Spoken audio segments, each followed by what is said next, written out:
Sir கிட்டத்தட்ட இது 22வது ஆண்டு.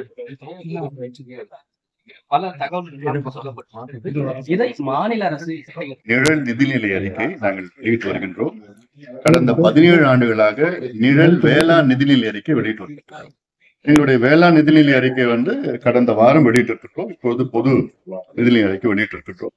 இது ஆக்கப்பூர்வமான ஒரு ஆவணமாக அரசு பார்க்க வேண்டும். இவ்வளவு காலமாக பார்த்து வருகிறார்கள். கடந்த காலத்தில் நாங்கள் வெளியிட்ட பிறகு இதை நிதி அமைச்சர், நிதி செயலாளர், மற்ற அதிகாரிகள், IAS அதிகாரிகள், படித்தவர்கள் மத்தியிலே இதை கொடுத்து அவர்கள் எல்லாம் ஆச்சரியமாக இவ்வளவு நீங்க செஞ்சிருக்கிறீங்களான்னு நாங்கள் எல்லாம் கேட்கிற நேரத்துல எங்களுக்கு ஒரு மகிழ்ச்சியாக இருக்கிறது.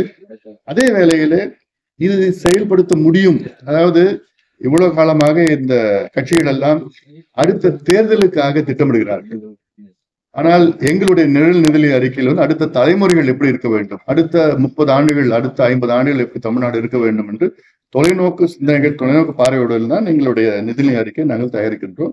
இதுல பல கொள்கை முடிவுகளை இதுல நாங்கள் அறிவித்திருக்கின்றோம். இது அவசியமாக அனைவரும் படிக்க வேண்டும். ஆனால் இதுல துல்லியமாக புள்ளி விவரங்கள் எல்லாம் வைத்து அதில் முக்கியமானது என்னன்னா தமிழ்நாட்டினுடைய மொத்த கடன் சுமைன்னு பாத்தீங்கன்னா 14.5 லட்சம் கோடி. அது நேரடி கடன் கிட்டத்தட்ட 8.5 லட்சம் கோடி.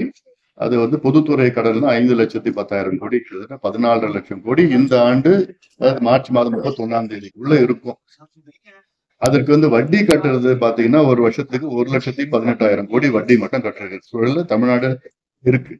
ஆனா எங்களுடைய நிதிநிலை அறிக்கைகள்ல கூடுதல் வருவாய், அது வரி இல்லாத வருவாய், நான் டாக்ஸ் ரெவன்யூஸ் அதுல கிட்டத்தட்ட 2 லட்சம் கோடி ரூபாய்க்கு அளவுக்கு எங்களுக்கு நாங்க ஈட்ட முடியும் என்று அந்த எங்களுடைய ஆவணத்தை நாங்க வெளியிட்டு இருக்கிறோம்.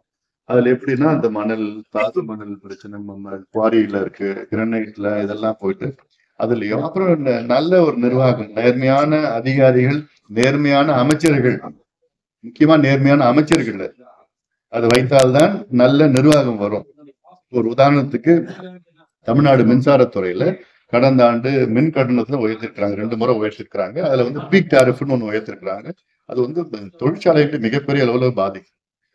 இப்ப அதனால என்னன்னா அதுக்கு முந்தைய ஆண்டு தமிழ்நாட்டுடைய மின்துறையில 10,000 கோடி நட்டோம்னு சொல்லியிருக்காங்க. மொத்தம் கடன் சுமையெல்லாம் பார்த்தோன்னா அது கிட்டத்தட்ட ஒரு 70,000 80,000 கோடி இருக்கு. அது வேற. நான் சொல்றது ஆண்டுதோறும் 10,000 கோடி நட்டோம்னு சொல்றேன். கடந்த ஆண்டு மின் கட்டணம் உயர்த்திய காரணத்தால் 23,000 கோடி கூடுதல் வருமானம் வந்திருக்கு. 23,000 கோடி வந்தும் கடைசியில் என்ன சொல்றாங்க, 9,000 கோடி நட்டோம்னு சொல்றாங்க. அப்ப எங்களுக்கு என்னன்னு புரியல. 10,000 கோடி நட்டோம்னு சொல்றீங்க, 23,000 கோடி வருமானம் வருது, அப்புறம் 9,000 கோடி நட்டோம்னு சொல்றீங்களா? அப்போ இதுல இது போன்ற அதனால நல்ல ஒரு சூழல் உருவாக்கும். இதுதான் அப்போ அதெல்லாம் நாங்க வெளிப்படுத்துகின்ற ஒரு சூழலா எங்களுடைய பட்ஜெட்ல இருக்கு.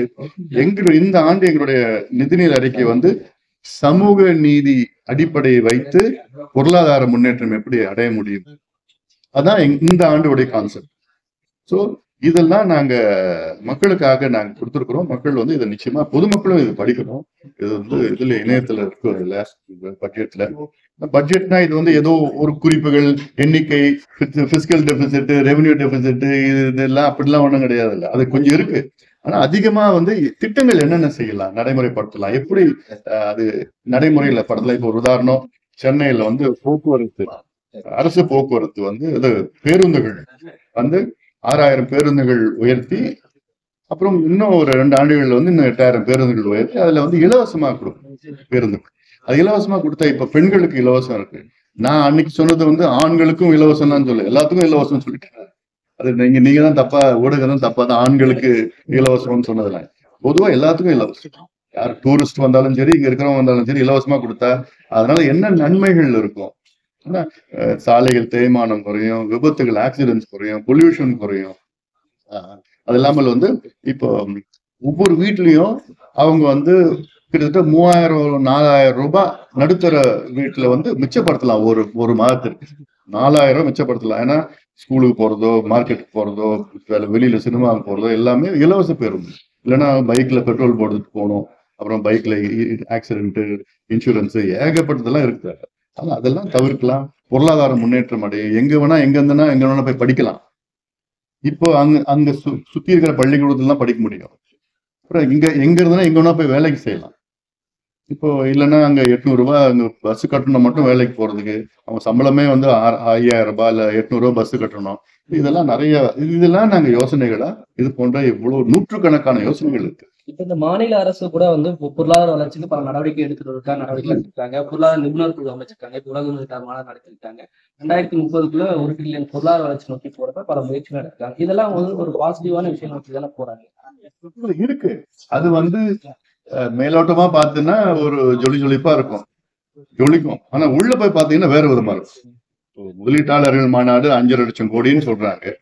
கடந்த காலத்துல எவ்வளவு முதலீடு வந்தது, எவ்வளவு அறிவிச்சாங்க, எவ்வளவு புரிந்துணர்வு ஒப்பந்தம் பண்ணாங்க, அதுல எவ்வளவு முதலீடு வந்தது, எவ்வளவு வேலை வாய்ப்பு வந்ததுன்னு வெள்ள அறிக்கை கொடுக்கட்டுமே. இவங்க ஆட்சி காலத்துல எவ்வளவு வந்தது, அதிமுக ஆட்சி காலத்துல எவ்வளவு வந்தது, எவ்வளவு அறிவிச்சாங்க, அதெல்லாம் வெளியிடு. இது வரைக்கும் தகவலே வரலையே. அது வந்ததுன்னா தான் இதுக்கு உண்மைன்னு தெரியும். $1 trillion எக்கானமி எல்லாம் பேசுறதுக்கு நல்லா இருக்கும். அதை நோக்கி போகணும்னா அது என்ன எப்படி போக முடியும்? அது நீங்க சொல்ற மாதிரி வளர்ச்சி வந்து 18%, 20% வளர்ச்சி அடையும். ஒரு மாநிலம் 20% வளர்ச்சி அடைய முடியுமா? பிராக்டிக்கலா பார்க்கணும். பேசுறது வேற மாதிரி எப்படி வேணா பேசிக்கலாம். இப்ப இருக்கிற வளர்ச்சி பாத்தீங்கன்னா 6%, 7%, 8% இவ்வளவுதான் இருக்கு. அதனால அது வந்து 18-20% ஆனாதான் நீங்க $1 trillion இன்னும் ஒரு 5 வருஷத்துலயே 7 வருஷத்துலயே அடைய முடியாது. அதனால அதாவது எங்களோட நோக்கம் வந்து இந்த பட்ஜெட் வந்து தமிழக அரசுக்கு உதவியாக இருக்கும் தான் நாங்க பார்க்கணும். குறைய சொல்றதுக்கு எல்லாம் குறை சொல்லித்தான் இருக்கிறோம். எங்கெங்க தப்பு நடக்குதோ அங்க குறை சொல்றோம். அந்த குறை இப்போ நாங்க இன்னொன்னு லோக் ஆயுக்தா ஏன் கொண்டு வரலன்னு கேட்டோம். எங்க பட்ஜெட்ல லோக் ஆயுக்தா கொண்டு வந்திருக்கிறோம். சேவை உரிமை சட்டம்னு கொண்டு வந்திருக்கிறோம். பழைய ஓய்வூதியம் கொண்டு வந்திருக்கிறோம். இதெல்லாம் நீங்க செய்யாததுன்னு நாங்க செய்யறோம்னு நாங்க சொல்லி காமிக்கிறோம் அவங்களுக்கு. அவங்களுடைய தேர்தல் அறிக்கையில எல்லாம் சொல்லியிருக்கிறாங்கல்ல. ஏன் மாதத்திற்கு மாதம் மின் கணக்கெடுப்பு நடத்துவோம்னு சொன்னாங்க. ஆனா இன்னைக்கு வரைக்கும் நடக்கல. எவ்வளவு வாக்குறுதி கொடுத்தாங்க. அப்ப எங்க பட்ஜெட்ல இதெல்லாம் சாத்தியம், இதெல்லாம் இருக்கு, இதெல்லாம் நாங்க போட்டு. ஆனாலும் இதுக்கு எங்களுடைய பிஸ்கல் டெபிசிட் வந்து 16,000 கோடி தான். தமிழக அரசு ஒரு பிஸ்கல் டெபிசிட் வந்து பாத்தீங்கன்னா இப்போ பார்க்க போறீங்க எப்படியாவது ஒரு 45,000 46,000 கோடியா இருக்கும். அதனால இதெல்லாம் நாங்க முன்கூட்டியே இதெல்லாம் நாங்க குடியுரிமை திருத்த சட்ட மசோதா வந்து நாடாளுமன்றத்துல தாக்கல் செய்யப்படும்போது தமிழகத்துல ஒரு பெரும் எதிர்ப்பு இருந்தது. ஆனா நீங்க அந்த நேரத்துல வந்து நாடாளுமன்றத்துல வாக்களிச்சதா இருந்தது. இப்போ பொது நிதி அறிக்கையில தமிழ்நாட்டில செயல்படுத்தப்பட மாட்டாது.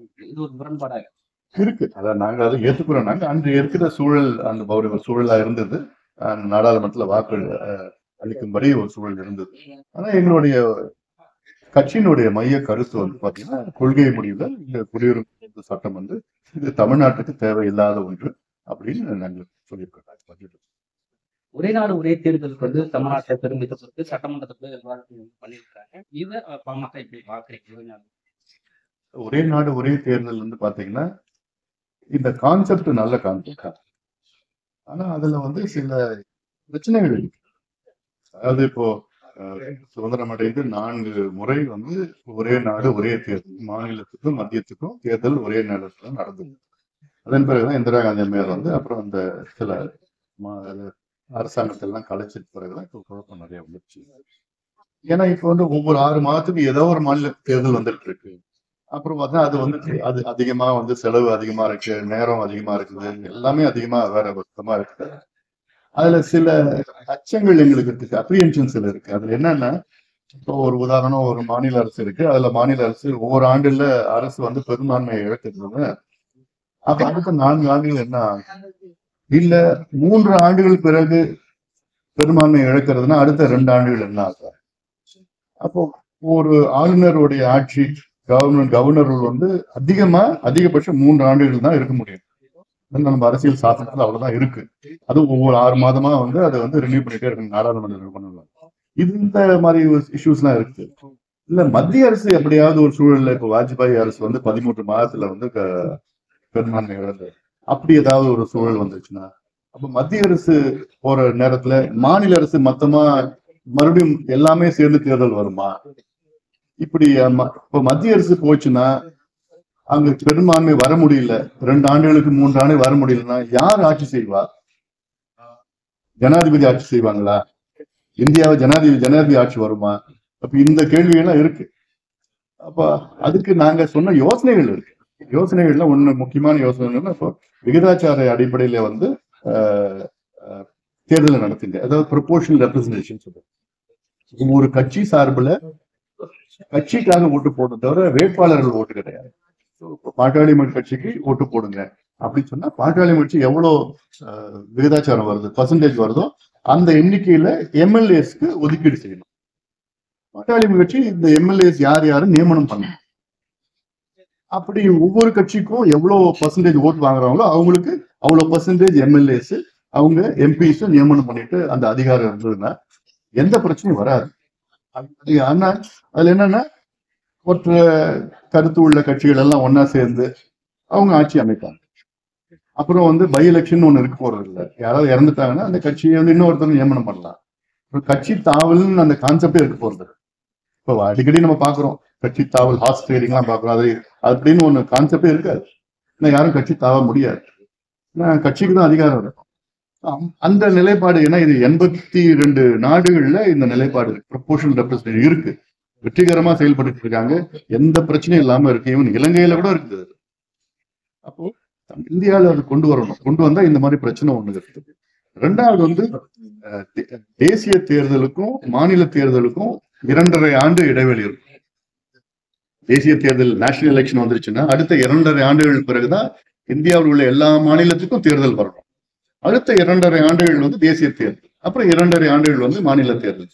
இப்படிதான் மாத்தி மாத்தி வரணும். அப்படி ஏன் வரணும்னா தேசிய தேர்தலும் மாநில தேர்தலும் ஒரே நேரத்துல வந்துச்சுன்னா தேசிய கட்சிகளுக்கு தான் அது சாதகமா இருக்கும், மாநில கட்சிகள் அதுக்கு பாதகமா இருக்கும். ரெண்டாவது தேசிய பிரச்சனைகளா பேசப்படும், மாநில பிரச்சனைகள் பின்தள்ளப்படும்.